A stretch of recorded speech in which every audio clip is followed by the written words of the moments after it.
श्री शिवाय नमस्तुभ्यम। हर हर महादेव।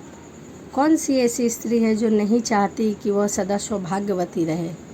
जब वह मरे तो वह सौभाग्यवती मरे, पति से पहले मरे और पति उसे कंधा दे। तो चलिए आज हम जानेंगे कि कब किस चीज़ का दान करने से हम सौभाग्यवती स्त्रियों की मृत्यु हो सकती है। सावन के महीने में शिवरात्रि के दिन, एकादशी के दिन पशुपति व्रत का उद्यापन करें, तब इस दिन हमें श्रृंगार की सामग्री अवश्य दान करनी चाहिए। ऐसे तो हमें हमेशा ही श्रृंगार की सामग्री दान करनी चाहिए।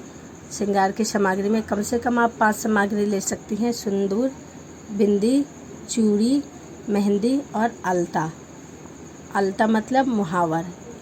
मुहावर मेन कहा गया है, इसलिए वैसे तो आप 16 के 16 सामान ले सकती हैं श्रृंगार के, परंतु यदि आप 16 नहीं ले सकती किसी कारणवश तो 5 जरूर ले सकती है। तो हमें इन 5 चीज़ों का दान करना है। वैसे तो जब भी हम कोई व्रत त्यौहार करते हैं तो हमें दान करना चाहिए। जैसे हम तीज करते हैं तो हमें दान देना चाहिए, करवा चौथ का व्रत करते हैं तो हमें दान करना चाहिए, क्योंकि ये सब भी व्रत हम अपने पति की लंबी आयु के लिए करते हैं। इसीलिए हमें श्रृंगार का सामान अवश्य दान में देना चाहिए। आप सावन के महीने में, सावन की सोमवार को श्रृंगार का सामान दान कर सकते हैं। सावन की शिवरात्रि को दान कर सकते हैं, या फिर 12 महीने की 12 शिवरात्रि को आप श्रृंगार का सामान दान कर सकते हैं। दान आप ब्राह्मण की पत्नी को देंगे तो अति उत्तम है। पूरी कोशिश करिए कि आप अपने जजमान की जो पत्नी है, स्त्री है, उनको दे। यदि उनकी पत्नी नहीं है तो उनकी बहू या बेटी को दे। ऐसा करने से पति की उम्र भी बढ़ती है और श्रृंगार का सामान दान करने से हमें सौभाग्यवती मरने का अवसर भी प्राप्त होता है। उसके बाद आप एकादशी के दिन दान दे सकते हैं।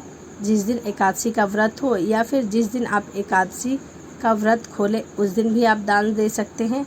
आप कोई भी शुभ काम करें उसमें दान दे सकते हैं। आप तीज के दिन दान दे सकते हैं। कहते हैं कि तीज के दिन दान देने से सौभाग्यवती, जीवन भर सौभाग्यवती रहने का अवसर प्राप्त होता है। इसीलिए तीज के दिन हमें अवश्य श्रृंगार की सामग्री का दान देना चाहिए।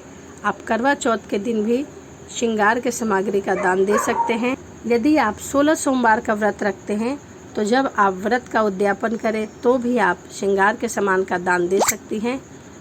यदि आप पशुपति व्रत का व्रत रखती हैं, उसका नियम का पालन करती है, तो आप जब पशुपति व्रत का उद्यापन करें तब आप श्रृंगार का सामान दान कर सकती हैं। इस प्रकार आप कई छोटे बड़े त्योहारों में आप श्रृंगार का सामान दान कर सकती हैं, क्योंकि कौन नहीं चाहता है कि हमें सौभाग्यवती मरने का अवसर प्राप्त हो और मरने के बाद हमें अपने पति का कंधा प्राप्त हो। तो इसीलिए आप इन सभी चीज़ों का दान कर सकते हैं। आप किसी भी दिन, किसी भी समय वैसे दान कर सकते हैं। दान करने की कोई समय नहीं होती, परंतु पुरुषोत्तम के महीने में, सावन के महीने में विशेष दान का महत्व कहा गया है। यदि आप कोई गंगा या तीर्थ स्नान करते हैं या कोई तीर्थ धाम करके आते हैं तो भी आप श्रृंगार का सामान दान कर सकते हैं।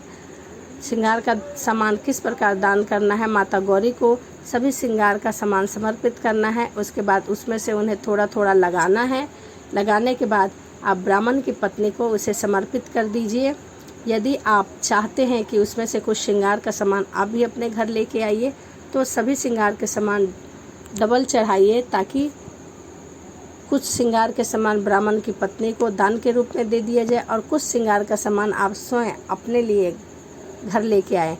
आप सोमावती अमावस्या के दिन विशेष दान का महत्व माना गया है, इसीलिए उस दिन भी आप विशेष श्रृंगार का सामान दान कर सकती हैं। तो आप इस प्रकार से दान कर सकती हैं, क्योंकि माता गौरी को अपने परिवार में परिपूर्ण माना गया है।